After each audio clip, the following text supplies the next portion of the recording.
오늘은 우리 송년 예배 주일, 송년 주일입니다.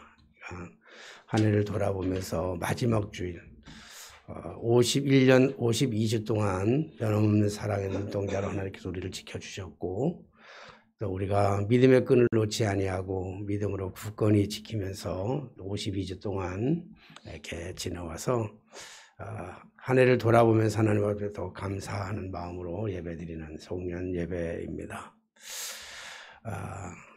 올해만 이렇게 우리가 힘들었던 게 아니고 사실 돌아보면 한 해 한 해마다 그때마다 모든 것들이 다 우리를 참 힘들게 했던 것도 사실입니다. 우리가 이 세상을 살아가는 게 그렇게 쉽지만은 않죠. 우리가 아무리 좋은 계획을 가지고 아무리 좋은 생각을 가지고 아무리 또 좋은 목표를 가지고 살아간다 할지라도 세상은 내 마음대로 내 뜻대로 그렇게 쉽게 되어지지 않는 것들을 우리가 참 많이 볼 수 있습니다. 그만큼 세상이 호락하지 않기 때문에 그래요. 세상이 이렇게 우리가 생각했던 것처럼 세상은 만만하지가 않습니다.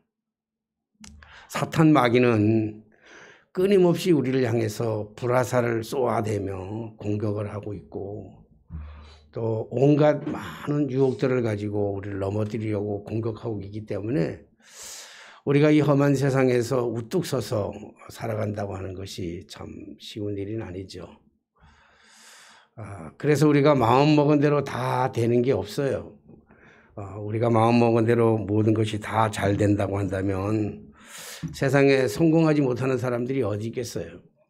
그런데 우리가 마음을 먹고 우리가 계획을 다 잡는다 할지라도 내 멋대로 잘 안 되는 것이 사실입니다. 사단과 마귀가 끊임없이 불화살을 쏘고 그리고 수없이 많은 갖가지 유혹들을 가지고 우리를 유혹하고 넘어뜨리려고 하는 것만 있는 것이 아니고, 또 하나님께서도 때로는 우리가 가는 길을 방해하기도 하시고 막기도 하시고 그래요. 그래서 우리가 완전한 믿음, 온전한 믿음을 아니고 가지고 세상을 살아가다가 보면 사실 흔들릴 수밖에 없는, 넘어질 수밖에 없는, 예수 믿음은 다 잘 될 거라고 생각하고 우리가 시작을 하지만 그러나 우리가 생각대로 잘 안 되는 경우가 참 많잖아요. 말씀드렸지만 하나님도 때때로 우리가 아무리 좋은 계획을 가지고 있는 것 같아도 하나님의 생각과 우리의 생각, 또 하나님의 뜻과 내 뜻, 하나님의 계획과 내 계획이 다르기 때문에 그래요. 특히 다른 것은 시간표가 달라요. 내가 가지고 있는 나의 시간표하고 하나님께서 그 일을 이루시려고 하는 그 시간표가 전혀 다릅니다. 그렇기 때문에 아무리 좋은 목표를 세우고 아무리 좋은 그 완벽한 계획을 가지고 우리의 이 몸을 다 불사르듯이 내어놓는 그 열정을 가지고 우리가 일을 한다 할지라도 안 되는 거는 안 됩니다. 일이 안 된다고 또 해서 우리가 마음먹은 대로 잘 안 된다고 해서 쉽게 포기해버리는 것도 썩 좋은 일은 아니지만, 그렇다고 해서 잘못된 일을, 안 되는 일을, 때로는 하나님께서 막는 일을 굳이 끝까지 고집하면서 그걸 포기하지 아니하고 거기에다가 자신의 에너지를 다 쏟아버리고 소진해버린다고 하는 것은, 그러면서까지 끝까지 그걸 해내겠다고 버팅기는 것, 그것은 오히려 훨씬 더 안 좋은 것입니다. 그러니까 우리가 믿음 안에서 기도하면서 또 하나님 앞에 끊임없이 물으면서 잘못됐다고 생각되는 것, 이게 아니구나라고 하는 것이 있다고 한다면 그때는 빨리 가는 길을 돌아서서 가는 게 훨씬 더 좋습니다.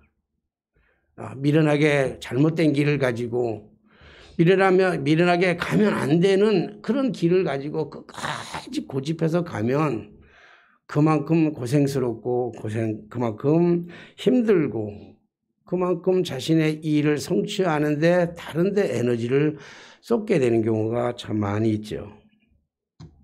우리가 잘 알고 있는 사도 바울은 다메섹으로 예수 믿는 사람들을 잡아서 옥에 가두고 때로는 골수분자 예수 믿는 사람들은 잡아가지고 죽이기도 하고 뭐 이런 여러 가지의 명령을 가지고 다메섹으로 가는 도중에 그 다메섹 도상에서 부활하신 예수님을 만나게 돼요. 부활하신 예수님을 이 사도 바울이 만나고 나니까 그의 삶과 그의 생각이 완전히 180도로 달라집니다.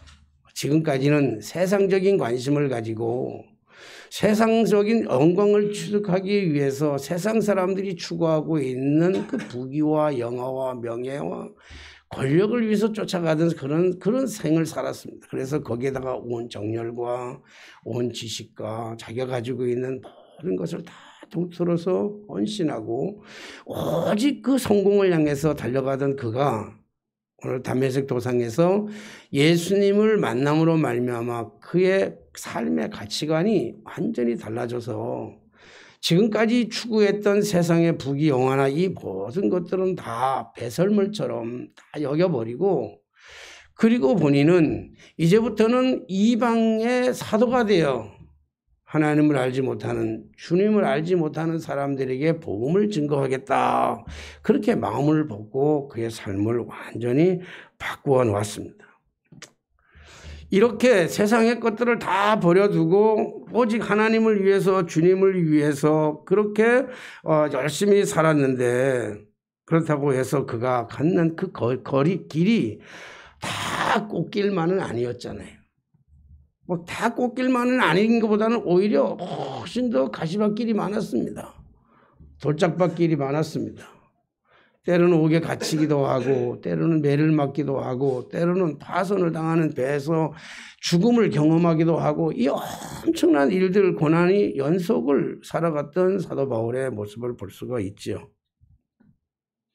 예수만 믿으면 참 다 잘 될 것 같은데 오히려 예수를 믿고 나서 막히는 일들이 더 많고 예수를 믿고 나가지고 답답한 일을 경험할 때가 훨씬 더 많습니다. 이렇게 답답한 일을 많이 당하고 힘든 일을 당할 때 우리는 그럼 어떻게 살아야 될까? 이런 것이 우리가 신앙생활하면서 갖는 참 고민일 수밖에 없죠. 그런데 이런 많은 어려움과 고난과 역경들이 우리에게 도사리고 있고 내 생각이 파괴되고 내 뜻이 무너지고 내 계획들이 엉망진창이 된다 할지라도 결과적으로 보면 우리가 이 열매를 보면 결과의 많은 과정들을 보려면 하나님의 방법대로 하나님의 시간표에 따라서 우리의 계획했던 것보다도 훨씬 더 내가 생각했던 것보다도 훨씬 더 좋은 것들로 하나님께서 만들어 가시고 그리고 이루어 가시는 것을 볼 수 있습니다. 나는 이것이 훨씬 더 좋다고 생각했지만 그러나 하나님께서는 나를 때로는 꺾으시기도 하고 때로는 깨뜨리시기도 하고 때로는 다듬기는 그런 아픔이 있다 할지라도 그 과정들을 통해서 그 고난의 과정, 시련의 과정을 통해서 우리는 하나님의 방법대로 더 선하게 더 아름답게 더 거룩하게 우리가 쓰임을 받게 된다고 하는 것입니다. 그러므로 믿음 안에서 우리가 기도하면서 이 길이 참 맞겠구나. 정말 이 길이 맞겠구나. 지금은 고난이고 아픔이고 시련이고 또 그 여러 가지 어려움들이 있다 할지라도 이 길이 맞겠다. 정말로 기도하면서 이 길이 정말 가는 길이 맞겠다 싶으면 그러면 좀 돌아가더라도 조금 천천히 가더라도 우리가 성령의 인도를 받으면서 소망 안에서 끝까지 견디면서 기왕이면 기쁨으로 즐거움으로 이 모든 일을 감당하면서 나아가게 되시기를 주님의 이름으로 부탁을 드립니다. 오늘 본문의 말씀은 우리가 잘 알고 있는, 이미 잘 알고 있는 말씀이죠. 사도 바울이 다메섹 도상에서 예수님을 만난 다음에 그의 삶이 온전하게 이제 바뀌고, 그리고 그의 삶의 가치가 이방인들의 사도가 되어서 하나님을 알지 못하는, 복음을 듣지 못한 사람들에게 복음을 증거하기 위해서 자신의 삶을 불태웁니다. 그리고 내놓고, 그리고 제일 먼저 했던 것이 뭐냐면 전도 여행을 떠나게 되는데, 그 아시아로 향해서 전도 여행, 1차 전도 여행을 계획을 세워서 전도를 갔다 옵니다. 생각대로 모든 것들이, 매사의 모든 것들이 다 잘 풀려요. 그리고 아시아에서 이 전도 여행을 떠나서 대성공적인 것들을 거두게 되고, 그리고 돌아오면서 마음에 다짐하기를 뭐냐면, 다음에 전도 여행을 또 한 번 더 와야 되겠다. 2차 전도 여행을 아시아로 와야 되겠다. 그런 마음을 가지고 다시 예루살렘으로 돌아온 다음에, 그리고 모든 것을 철저하게 1차 전도 여행 때보다 더 철저한 계획을 가지고, 목표를 가지고 잘 세워가지고, 그리고 아시아를 가려고 마음을 먹어가지고, 그리고 추진을 합니다. 그런데 자꾸 걸려요. 마음에도 걸리고 발길림도 걸리고, 그리고 성령께서 자꾸 그를 막으십니다. 처음에는 성령이 막는 걸 잘 몰랐겠죠. 왜 자꾸 이 막히는지, 주의 일을 하는데 왜 이렇게 막히는지 좀 사도 바울조차도 이해가 안 가고 그러는데, 자꾸 막히면서, 이게 막힐 때 아까 말씀드렸던 것처럼 우리가 주의 일을 하다가도 막히면 때로는, 어떤 때는 그 막힌 것을 뚫고 나가야 되는 것도 있지만 때로는 돌아가야 될 필요도 있단 말이에요. 다른 데를 거쳐가야 될 필요가 있어요. 사탄 마귀는 우리에게 끊임없이 똑같은 시험을 주는데, 유혹을 가지고 시험을 주고요. 그리고 하나님도 우리에게 똑같은 시험을 주는데, 이때는 우리에게 시련을 통해서 시험을 주는 거예요. 그래서 마귀가 유혹할 때는 마귀의 유혹을 뚫고 나가면 안 돼요. 그냥 도망가야 돼요. 빨리. 우리를 유혹할 때 마귀를 빨리 피해야 되죠. 인내하면서 참아가지고 되는 문제가 아니라고요.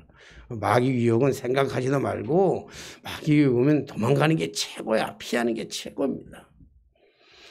뿐만 아니라 우리가 때때로 우리 어려운 일을 당하면 돌파할 때는 돌파해야 되는데, 성령께서 끝까지 막으시는데도 고집 부리면 끝까지 들어가려고 그러면 에너지가 많이 소진된단 말이에요. 그래서 오늘 하나님께서 1차 여행에 아시아를 가는 걸 막으니까 도대체 그 막는 의미를 모르겠는데, 보니까 하나님이 방향을 자꾸 드시는 것 같아요.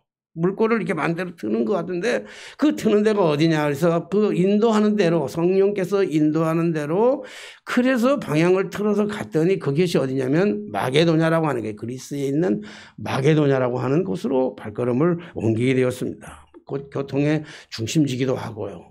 거기가 바로 빌립보가 있는 데가 아닙니까? 우리 빌립보서 바울이 기록된 대로. 그래서 이제 성령의 인도의 지시 따라서 마게도냐로 가서 그곳에 정착하게 되었는데, 하나님의 뜻대로 성령의 인도대로 마게도냐를 갔으면 편안해야 되잖아요. 우리가 예수 믿으면 그런 거 아니겠어요? 좀 편안하고 좋아야 되는데, 마게도냐를 갔더니 마게도냐에서 또 문제가 생기는 거예요. 바울과 실라가 마게도냐 갔더니 이제 점치는 그 여종, 귀신 들리고 점을 치는 그 여종이 괴롭히는 거예요. 사도 바울과 이 실라가 지금 복음을 전해야 되는데, 복음을 전하지 못하도록 계속 따라다니면서 방해하고 계속 어렵게 하니까 참다 못한, 사실은 왜냐하면 왜 참아야 되냐면 그 당시 그 지역의 문화고 그 당시의 풍습이기 때문에 그래요. 그 문화와 풍습을 깨뜨린다고 하는 것은 그 지역에 들어가서 그들의 문화와 그 풍습을 깨뜨린다는 거. 우리 옛날에 우리 그 초대에 이 선교사들이 들어와가지고 가장 힘들었던 게 뭐겠어요? 복음을 전하게 되면 문화와 풍습을 깨뜨리잖아요. 제일 먼저 술 먹는 문화를 안 되는 거고, 그리고 제일 크게 다가왔던 게 제사 지내는 거잖아요. 제가 예수 믿으면서 우리 아버지한테 얼마나 핍박을 많이 받았는지 몰라요. 우리 아버지 천국에서 지금 내려다보시면서 또 내 얘기냐 그럴 수도 몰라. 근데 우리 아버지가 저를 가장 핍박했던 이유는 다른 게 아니에요. 제사를 안 거부하는 거예요. 제사를. 예수 믿는 사람들은 제사를 안 지낸다며 그러면서 우리 아버지가 제사 드리는 자리에 나를 참석시키지도 않았어요. 내가 거부한 것도 거부지만 안 참석시키지 않았다고요. 그리고 제사를 안 드리니까 그 풍습이 이해가 안 되니까 우리 아버지가 끊임없이 나한테 그냥 핍박을 주신 거예요. 예수 믿는 사람들은 제사도 안 지내고 지 조상이 죽어도 술 한 잔 안 올린다고. 다른 것도 아니야. 술 한 잔 안 올린다고. 그런 나쁜 놈들이 어디 있느냐고 해서 이 풍습을 하는 게 어렵잖아요. 근데 오늘 이 바울과 실라가 그 지역 마게도냐에 와가지고 빌립보라고 하는 곳에 와가지고 이 귀신 들린 여자를 고쳐주고 점치는 이 행위를 금한다고 하는 것은 굉장히 그 여종을 데리고 돈벌이 하는 사람들에게는 충격이 아닐 수가 없는 거예요. 그러니까 안 하는데 하도 귀찮게 굴고 하도 못살게 구고 전도하는데 방해가 되니까 예수 그리스도의 이름으로 그 귀신을 내어 쫓아줬어요. 그러니까 참 좋은 일을 했는데 아까도 말씀드렸지만 이게 화근이 되어가지고 문화와 풍습을 어지럽힌다 해가지고 사람들이 고발을 해, 관가에다가 고발을 해가지고 그래서 관가에서 나와가지고 바울과 실라를 붙잡아다가 죽도록 패버리는 거예요. 많이 패요. 어디를 팼는지는 성경이 정확하지 않지만 매를 많이 때리고 나서 그 다음에 발에다가 착고를 채웠다 그랬어요. 수갑 같은 착고를 채워가지고 그리고는 그 마게도냐 빌립보에 있는 그 깊은 감옥에다가 그들을 집어넣어 버렸습니다. 자, 이제 감옥에 잡혀 들어가 있는 바울과 실라가 그 컴컴한 감옥 안에서 가만히 자기의 지나온 시간들을 돌아보니까 너무 기가 막힌 거예요. 지금까지 성령의 인도 따라 하나님의 계획인 것처럼 돼가지고 자기들이 가고 싶은 거를 다 포기하고 자기들이 하고 싶은 일들을 다 포기하고 성령의 인도 따라 여기까지 왔어요. 여기까지 와가지고 귀신 들려가지고 자기의 정체성도 잃어버리고 헷갈리고 있는 이 계집 여종, 불쌍한 계집 여종을 고쳐줬는 그 일을 행했음에도 불구하고 지금 감옥에 갇혀있는 자신의 생각들을 자신의 모습을 보니까 기가 막히게 짝이 없는 거예요. 그리고 낮에 맞았던 많이 맞았던 그 온 몸에 그 매질 당했던 그것이 마치 가시로 찌르는 것처럼 계속 찌르면서 아픔의 고통이 계속 가져다 주는 거예요. 그리고 그 어두침침한 그 감옥살이 그 지하에서 그 곰팡이가 썩은 냄새가 드륵드륵 나는 그 안에서 있는다고 하는 것은 참 견딜 수 없는 어려운 고통이 아닐 수가 없죠. 게다가 멘탈이 무너져 버리는 거예요. 도대체 이해가 안 되는 거예요. 정신적으로 도대체 이게 뭐서부터 도대체 어디서부터 어떻게 잘못된 건지를 도저히 모르겠고 이해할 수가 없는 거예요. 그리고 가장 심각한 거는 지금 저희들이 주님의 일을 위해서 지금 열심히 달려갔잖아요. 예수 그리스도의 복음을 위해서 자신의 모든 세상적인 가치를 다 분토처럼 배설물처럼 버려버리고 오직 주님을 위해서 하나님의 영광을 위해서 살아가겠다고 지금까지 달려왔던 자신의 삶의 모습을 돌아보니까 이게 뭐 이렇게 살아왔는데 다 포기하고 살아왔는데 지금 겪어야 되는 자신의 고통의 문제를 생각할 때마다 도대체 하나님은 살아 계시는지 도대체 하나님은 지금 뭘 하고 계시는지 하나님에 대한 원망에 불현듯이 막 싹이 싹트기 시작하는 거예요. 마음속 깊숙하게. 그러면서 그 아픔의 고통을 도대체 그 안에서 바울과 실라는 무슨 불평을 하고 무슨 원망을 했는지는 잘 모르겠어요. 어쨌든 그 시간을 지나면서 그리고 한밤중이 되어서 수산한 어두움의 정막 속에서 어딘가에 들려오는 찬송 소리가 있는 거예요. 어디선가 들려오는 기도 소리가 있는데 이 찬송과 기도 소리가 그 고요함을 깨뜨리고 그 다 잠이 들어있는 그 안에 있는 모든 감방에 있는 감옥의 그 죄수들이 모두가 다 들었더라. 그러니까 죄수들이 다 들을 정도로 이제 찬양의 소리가 울려 퍼지게 되고 기도의 소리가 울려 퍼졌는데 이 기도와 찬양은 바로 감옥에 갇혀 있는 바울과 실라가 부르는 찬송이었고 부르는 기도였습니다. 어떻게 이런 상황에서 바울과 실라는 찬송과 기도를 드릴 수가 있었을까라고 하는 생각입니다. 오늘 바울과 실라가 부르는 지금 찬양은 한해 서린 한마는 서편제 같은 노래가 아니라고요. 원한에 사무쳐가지고 불만과 불평을 털어놓는 그런 고백의 그 메시지가 아니라고요. 그들이 부르는 노래는 마치 전쟁에서 승리하고 돌아오는 개선장군을 맞이하는 그 환영곡처럼 행진곡처럼 그렇게 불러대는 거예요. 내주는 강한 성이요 방패와 병기 대신이, 이런 찬양으로 하나님 앞에 높이 찬양을 부르고 그렇게 찬양을 드리는 거예요. 어떻게 이들은 이런 내용으로 예배할 수 있었을까요? 찬양뿐만 아니라 기도의 내용을 들어보면 여전히 원망과 불평, 그리고 하나님 이 문제를 어떻게 해결하면 좋겠습니까? 라고 하는 해결책을 달라고 간구하는 그런 기도보다는 오히려 그 기도 속에는 모든 것이 지나온 모든 것들이 감사한 거예요. 지금까지 지내온 것 주의 큰 은혜라. 찬송 좀 시키려고, 특송 좀 시키려고 그랬더니 그 노래 부르다가 그냥 눈물을 펑펑 쏟는 집사님의 모습을 보면서 특송을 못 시켰다고요. 그래요. 지금까지 지내온 것 돌아보니 그 어느 것 하나 주의 손길 안 미친 것 없이 다 주님께서 행하셨던 그 일들을 바라보면서 불평과 원망과 짜증과 그런 내가 일을 이루어져 달라고 해달라고 하는 그런 기도보다는 주님 도로 지나간 모든 세월 함께 해주신 것 정말 감사합니다 라고 하는 주님의 은혜에 감사의 고백적인 기도를 그들은 드릴 수밖에 없었던 것이죠. 어떻게 이런 척박한 곳에서 어떻게 이렇게 사방팔방으로 다 막혀진 아무것도 보이지 않는 이런 곳에서 그들은 어떻게 찬양과 기도를 드릴 수 있었을까? 오늘 말씀을 묵상하면서 이유는 한 가지밖에 없어요. 그들은 그 감옥에서, 그 답답한 감옥에서 하나님을 만났습니다.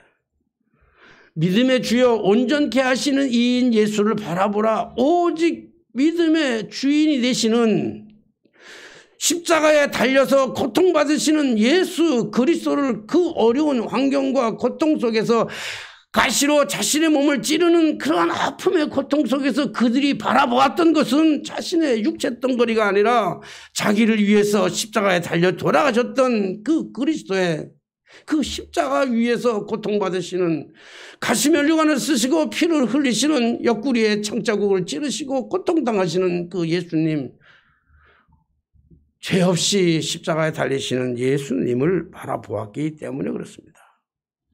사랑하신 성도 여러분, 절망의 순간에도 믿음의 끈을 놓지 아니하고 오직 주님의 십자가를 바라볼 때 우리는 승리할 수밖에 없는 줄로 믿습니다.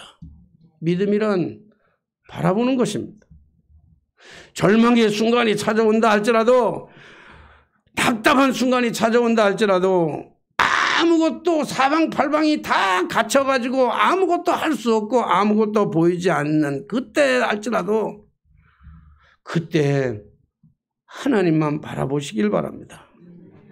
바울과 실라는 그 깊은 감옥에서 고통당하셨던 그 예수님을 바라보니까 나의 고통, 나의 아픔, 나의 문제는 결코 아픔이나 고통이 될 수가 없었던 것입니다. 주님을 바라볼 때 찬송이 기도가 되었고, 자신도 모르는 사이에 그 입가에서는 그런 아름다운 찬양이, 행복한 찬양이 흘러나올 수 있었던 것입니다. 그들의 슬픔 대신에, 그들의 아픔 대신에, 그들의 두려움 대신에 오히려 그들의 마음속에 평강과 기쁨과 찬양이 넘치게 되었던 것이죠. 아무것도 보이지 않는 그 캄캄한 밤에서 볼 수 있었던 주님. 저는 하나님의 은혜를 많이 받아서, 또 하나님의 축복도 많이 받아서 덕분에 우리 종로지방에 와가지고 목회를 하면서 세계를 여행할 수 있는 기회를 많이 얻었습니다. 하나님께서 위로하시는 은혜로 많은 것을 제게 이렇게 복을 주셨는데, 뭐 나만이 아니라 뭐 많은 목사님들도 마찬가지라 생각되겠지만, 세계 방방곡곡의 많은 나라들을 돌아보면서 참 아이러니하고 참 놀라운 거는요, 우리 사람도 그런 얘기를 합디다마는 동일하게 느껴지는 거는 가장 많이 은혜를 받았던 나라가 이스라엘이에요. 이스라엘, 요르단, 애굽을 거쳐가지고 그 광야의 길을 거쳐가는 동안에 요즘은 이집트를 못 가니까 이제는 요즘은 뭐 막혔잖아요, 다. 그래서 이집트를 못 가지만 과거에는 이집트로 해가지고, 그리고 모세가 갔던 그 광야의 길을 걸어가지고, 그리고 이스라엘 땅에 들어갔다가 요르단까지 갔다가 이렇게 오게 되는데, 그럴 때 이스라엘 갈 때가 가장 은혜가 되는 것 같아요. 또 가고 싶은 곳이 어디냐 그런다면 또 이스라엘 가고 싶어요. 10번이고 20번이고 갈 수만 있는 기회가 된다면 전 이스라엘을 갈 것 같아요. 그리고 다른 나라를 많이 댕겨봐가지고 저 발칸반도, 그 아름다운 그 경치가 좋은 발칸반도도 가보고, 그리고 또 강권 중에서 나라 중에서 가서 많은 걸 본 나라 중에서는요, 스페인과 포르투갈을 가서 가게 됐는데, 스페인은 우리가 알다시피 스페인과 포르투갈은 기독교 국가라기보다는 캐톨릭 국가 아닙니까? 가서 볼거리가 참 많아요. 진짜 가우디 성전에 가서 보면요, 가우디가 그 성전을 진 그 안에 들어가면 정말로 기가 막히게 잘 지어놨어요. 뭐 포르투갈이나 싱가포르, 저기 스페인에 가보면 성전들을 기가 막히게 많이 좋은 아름다운 성전들을 많이 지어놨어요. 사실 거기 가면 보는 거리라고 하는 거의 이제 성전 가서 와, 성전 지는 거 보는데, 그 중에서도 가장 웅장하고 가장 아름답고 가장 멋지게 지은 것이 가우디 성전 아닙니까? 가면 입이 쫙 벌어져요. 야, 근데 입이 쫙 벌어지는데 거기서 그 아름다운 그 그림 만든 작품을 보면서 대단하다. 인간의 능력이라는 건 대단하다. 야, 어떻게 이렇게 아름답고 이렇게 멋지게 만들 수 있을까라고 하는 그 감탄은 있지만, 그 안에서 모르겠어요. 저 개인적인 그 견해입니다만은 그 안에서 하나님을 만나기가 참 어렵더라고요. 주님을 만나기가 참 어려워요. 왜? 인간이 만들어 놓은 그 어마어마한 것들을 볼거리들이 많으니까 하나님이 안 보이는데, 우리가 기회가 돼서 혹 여러분들이 이스라엘 성지순례를 가게 되면요, 가보면 볼 거 하나도 없어요. 먼지 퍽퍽 있는 광야밖에 없어요. 사막을 걸어야 되고요. 그리고 막상 예수님이 탄생하신 베들레헴 말구에 가면요, 얼마나 초라한지 몰라요. 갈릴리 해변에 갔다가 깜짝 놀랐어요. 저는 가기 전에 갈릴리 그러면 대단한 갈릴리 바닷가 엄청난 줄 알았더니 별거 하나도 없어요. 볼 게 하나도 없는 그곳에서 보여요. 주님이 보여요. 볼 것 없는, 하나도 없는 그 광야의 사막을 걸으면서 그때 하나님의 임재가 느껴져요. 아무것도 안 보는 그때, 사방팔방으로 우리를 다 막혀놓은 그때에 유일하게 보여지는 것이 있다면 그게 주님이고 그게 하나님의 능력이에요. 그게 보여지는 거예요. 오늘 사도 바울과 실라는 그 감옥 속에서, 그 컴컴한 감옥 속에서 찬송할 수 있었던 그 유일한 이유가 있었다고 한다면, 그들은 그 감옥에서, 아무것도 안 보이는 그 감옥에서 답답한 그 순간에 하나님을 보았기 때문에 그래요. 그래서 사도 바울은 이 때를 회상하면서 간증했던, 고백했던 말이 있잖아요. 그게 고린도후서 4장 8절 말씀이에요. 이 8절에서 9절 말씀입니다. 우리가 사방으로 우겨싸임을 당하여도 쌓이지 아니하고, 답답한 일을 당하여도 낙심하지 아니하며, 박해를 받아도 버림받지 아니하며, 거꾸로 뜨림을 당하여도 망하지 아니하고, 우리가 항상 예수의 죽음을 몸에 짊어짐은 예수의 생명이 또한 우리 몸에 나타나게 하려 하심이니라. 그렇습니다. 믿음의 사람이라고 따뜻한 봄날과 같은 형통한 일들만 계속 우리에게 준비되어 있는 것은 절대로 아닙니다. 만약에 우리가 예수를 믿는 사람인데 우리가 살아가는 그 길에 매일같이 꽃길이고 매일같이 따뜻한 봄날같이 형통한 길만 계속 이어질 거라고 생각한다면 그것은 크게 잘못된 생각입니다. 우리도 사방으로 우겨싸임을 당할 수 있습니다. 답답한 일을 당하는 것은 당연한 일입니다. 박해를 받을 수도 있습니다. 사단의 꾀임에 빠져가지고 걸려 넘어지는 일이 허다할 수도 있습니다. 우리의 믿음이 완전하지 않기 때문에요. 또한 우리의 믿음이 완전해질 수도 없습니다. 우리의 믿음은 언제나 불완전한 상태 속에서 완전한 상태를 향해서 나아가는 우리의 믿음이기 때문에 우리는 우겨싸임을 당하고 답답한 일을 만나고 박해를 받고 사단의 꾀임에 넘어져가지고 수도 없이 넘어지고 꼬꾸라지고 하는 일들이 수도 없이 많습니다. 그러나 우리가 믿음으로 믿음의 끈을 놓지 않는다면 우거싸임을 당하여도 쌓이지 아니할 것이며 답답한 일을 당하여도 낙심하지 않을 것이며 박해를 받더라도 결코 버림받지 아니할 것이며 그리고 거꾸로짐을 당하였다 할지라도 결코 절대로 끝까지 우리는 망하지 않을 것이라고 하는 확실한 믿음이 우리 안에 있는 줄로 믿습니다.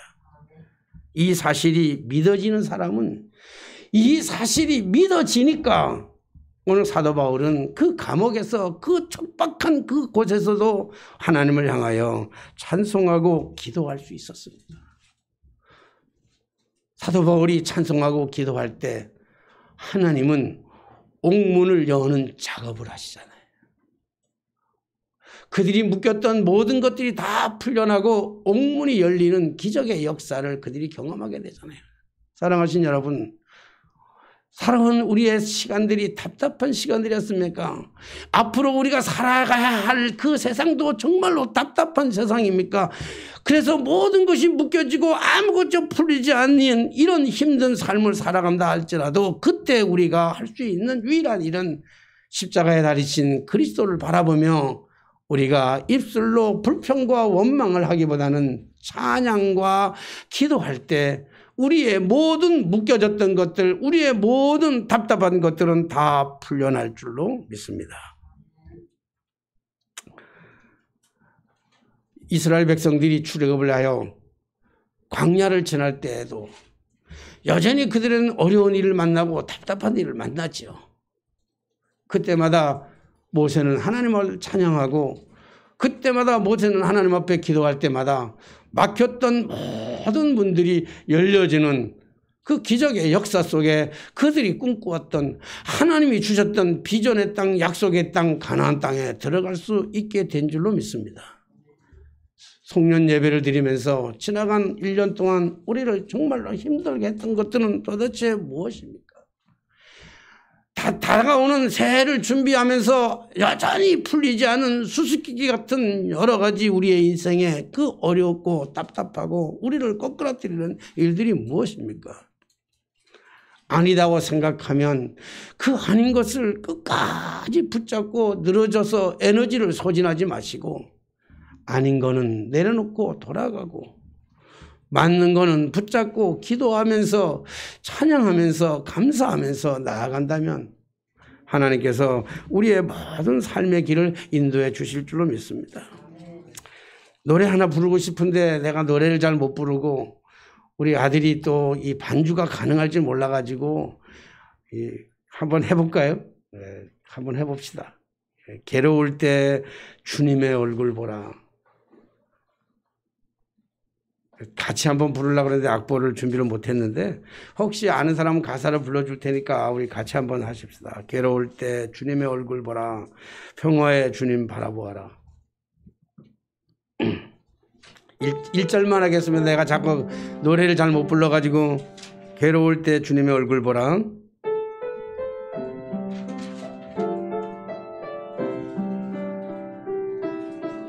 내 주님의 얼굴 보라. 평화의 주님 바라. 세상에서 세상에서 시달린 친구들아 위로의 주님 바라보아라. 눈을 들어 주를 보라. 내 모든 염려 주께 맡겨라. 슬플 때에 주님의 얼굴 보라. 사랑의 주님 안식 주리라. 괴롭고 힘들고 슬플 때 주님을 바라보면 우리의 입에서 찬양이 흘러나올 것이고 우리의 입에서 감사의 은혜의 기도가 나올 줄로 믿습니다. 올해 송년 잘 보내시고 또 새해도 하나님의 그 축복 속에서 말씀의 끈을 붙잡고 온전한 믿음을 향하여 달려나가실 수 있는 저 여러분들의 삶이 되게 되시기를 주님의 이름으로 축원합니다. 기도하겠습니다. 살아계신 하나님 아버지, 은혜를 감사합니다. 우리가 살아가는 이 세상은 그리 만반한 세상이 아닌 것을 알고 있습니다. 사단 마귀는 온갖 불화살을 쏟아내면서 우리를 유혹하고 우리를 넘어뜨리려고 하는 이때 하나님, 이 모든 것들을 극복하고 나간다고 하는 우리의 연약한 믿음이 감당하기가 너무 어렵습니다. 주여, 이럴 때마다 우리에게 찬송을 주시고 이럴 때마다 우리에게 하나님을 향한 지나온 모든 세월을 돌아보는 하나님의 은혜에 감사하며 오히려 주님 앞에 기도할 수 있는 저희들의 삶이 되게 하여 주셔서 답답한 일을 당하여도 막혔던 것들이 다 풀려나게 하여 주시옵시고 닫혔던 것들이 다 열려지는 놀라운 축복의 역사를 우리가 경험하며 믿음대로 믿음 안에서 우리가 승리하며 세상을 당당하게 정복하고 나갈 수 있는 저희들의 삶이 되게 하여 주옵소서. 예수님의 이름으로 기도하옵나이다. 아멘.